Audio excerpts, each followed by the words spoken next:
ನಿಮ್ಮ ಜರ್ನಿ ಯಾವ ರೀತಿಯಾಗಿತ್ತು? ಲೈಕ್ ಒಬ್ಬರು ನೀವು ಲೇಡಿ ಆಗಿದ್ಕೊಂಡು ಒಂದು ಸಿಂಹಣಿ ಅನ್ನೋ ಒಂದು ಹೆಸರು ನಿಮಗಿದೆ ಈಗ. ಆಸ್ ಎ ತುಂಬ ಜನ ನಿಮ್ಮ ಹುಡುಗಿರ ಫ್ಯಾನ್ಸ್ ಅಂತೂ ಸಿಕ್ಕಾಪಟ್ಟೆ ಜಾಸ್ತಿಯಾಗಿ ಹೋಗಿದ್ದಾರೆ ಇತ್ತೀಚೆಗಂತೂ. ಸೊ ನೀವು ಅಂದ್ಕೊಳ್ತಾ ಇದ್ರಿ ಬಿಗ್ ಬಾಸ್ನಲ್ಲಿ ಹೋಗೋದೇ ಇಲ್ಲ ಅಂತ ಹೇಳಿದ್ದವರು ಹೋಗಿ ಬಂದು ಇವಾಗ ಒಳ್ಳೆ ಹೆಸರು ತೊಗೊಂಡಿದ್ದೀರಾ.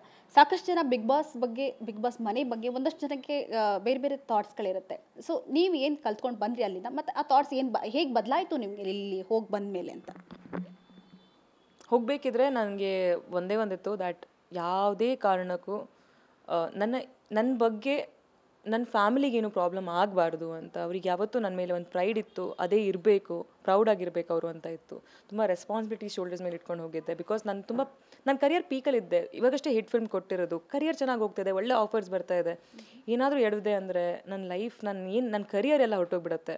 ಆ ಸಿಚುವೇಶನ್ ನಾನು ಒಳಗೆ ನುಗ್ಗಿದ್ದೀನಿ ಮನೆ ಒಳಗೆ. ಸೊ ತುಂಬ ರಿಸ್ಕಿ ಡಿಸಿಷನ್ ಅದು. ಎಲ್ಲಿ ಏನು ಎಡವಿದ್ರು ಎಲ್ಲ ಹಾಳಾಗಿರೋದು ಮೋಸ್ಟ್ಲಿ. ಬಟ್ ಆ ಒಂದು bold decision, I think risk ತಗೊಂಡಿದ್ರೆ ರಿವಾರ್ಡ್ ಎಲ್ಲ.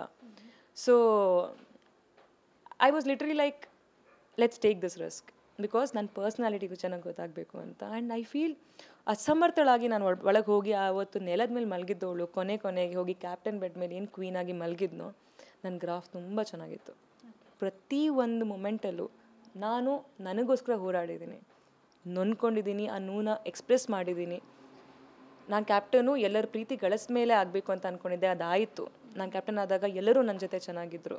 ಆ್ಯಂಡ್ ಕೊನೆಗೆ ಇಡೀ ಮನೆ ನಾವು ಒಂದಾಗಿದ್ವಿ. 6 ಜನನೂ ಒಟ್ಟಿಗೆ ಖುಷಿಯಾಗಿದ್ವಿ. ಒಂದು ಜಾಗದಲ್ಲಿ ಮನಸ್ತಾಪ ಇತ್ತು ಅಷ್ಟೇ, ಬಟ್ ಖುಷಿಯಾಗಿದ್ವಿ. ಕೊನೆಗೆ ಖುಷಿಯಾಗಿ ಹೊರಗಡೆ ಕೂಡ ಬಂದ್ವಿ. ಸೊ ಐ ಫೀಲ್ ಒಂದು ಬ್ಯೂಟಿಫುಲ್ ಸ್ಟೋರಿ, ಒಂದು protagonist story, and I am proud of it. ನಾನು ಇವತ್ತಿಗೂ ನಾನು ವಾಪಸ್ ಹೋಗ್ಬಿಟ್ಟು ಈ ಎಪಿಸೋಡ್ ನಂಗೆ ನೋಡೋಕ್ಕಾಗಲ್ಲ ಅಂತ ಹೇಳಲ್ಲ. I am so proud. ನನ್ನ ಇಡೀ ಜರ್ನಿ ಬಗ್ಗೆ ನಾನು ಪ್ರತಿ ಎಪಿಸೋಡ್ ಕೂಡ ನೋಡಬೇಕು ಅನಿಸುತ್ತೆ. ಓಕೆ, ಅಲ್ಲ ಬಿಗ್ ಬಾಸ್ ಮನೆಗೆ ಹೋಗಿ ಬಂದಮೇಲೆ ಇಲ್ಲ ಇಲ್ಲಿ ಏನೋ ಹೊಸದೊಂದು ಕಲ್ತ್ಕೊಂಡೆ, ಮತ್ತು ನೀನೇನೋ ಒಂದು ಬಿಟ್ಟು ಬಂದೆ ಅನ್ನೋದೊಂದು ಥಾಟ್ ಇರುತ್ತೆ. ಸೊ ಏನು ಬಿಟ್ರಿ, ಏನು ಕಲ್ತ್ಕೊಂಡು ಬಂದ್ರಿ ಸ್ಟ್ರಾಂಗ್ ಆಗಿ? ಈ ಮುಂಚೆ ನೆಗೆಟಿವ್ ಯಾರಾದರೂ ಮಾತಾಡಿದ್ರೆ ನೀನು ಸರಿ ಇಲ್ಲ ನೀನು ಮಾಡಿದ ತಪ್ಪು ಅಂತ ಹೇಳಿದ ತಕ್ಷಣ ಏನಾದರೂ ಹೇಳಿದ್ರೆ, ಯಾರಾದರೂ ಸೈಡಿಗೆ ಹೋಗ್ತಿರೋರು ಕಮೆಂಟ್ ಪಾಸ್ ಮಾಡಿದ್ರೆ ರಾತ್ರಿ ಮಲ್ಗೋಕ್ಕಾಗ್ತಿರ್ಲಿಲ್ಲ ನನಗೆ, ಹೆಂಗೆ ಹೇಳಿದ್ರು ಇದನ್ನು ಅಂತ.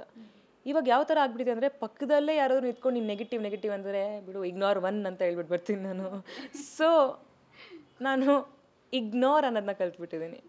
ಎಷ್ಟಾಗುತ್ತೋ ಒಳ್ಳೇದು ಹೇಳ್ತಾರೋ ಕೇಳಿಸ್ಕೊಳ್ಳಿ, ಕೆಟ್ಟದ್ದು ಹೇಳ್ತಾರೋ ಇಗ್ನೋರ್ ಅಂತ ಹೇಳ್ಬಿಟ್ಟು ಬರೋದು ತುಂಬ ಚೆನ್ನಾಗಿ ಕಲ್ತ್ಕೊಂಡಿದ್ದೀನಿ. ಆ್ಯಂಡ್ ಯಾವುದೇ ಥರ ಪ್ರಾಬ್ಲಮ್ಸ್ ಬಂದರೂ ಅದನ್ನ ಫೇಸ್ ಮಾಡಬೇಕು, ಓಡ್ ಹೋಗಬಾರ್ದು ಅನ್ನೋದನ್ನ ಕಲ್ತಿದ್ದೀನಿ.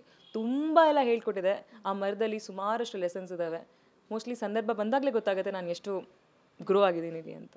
ಓಕೆ, ಫೈನಲಿ ತುಂಬ ಖುಷಿ ಆಯಿತಾ? ಹಾಗಿದ್ರೆ ಈ ಒಂದು ಜರ್ನಿ ತುಂಬ ಕಂಪ್ಲೀಟ್ ಮಾಡಿದ್ದೀರ 100 ಡೇಸ್.